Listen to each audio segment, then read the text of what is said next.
How to move WhatsApp from iPhone to Android. Hello everybody, welcome back to my channel. This is me Bipin Bisnath, and today I'll guide you on how you can move your WhatsApp from iPhone to Android. Now I'll just show you a pretty simple step without having to do anything. Now I'm on the Android itself, so I'll just be guiding you through.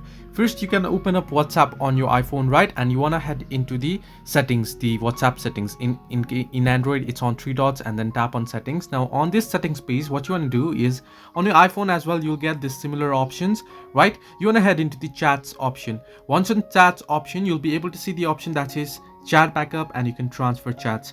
If you can use the transfer chats easily, but the other way around, the simpler way, is simply head into chat backup, and now you can simply tap on backup and you can go ahead and back up your chats, right?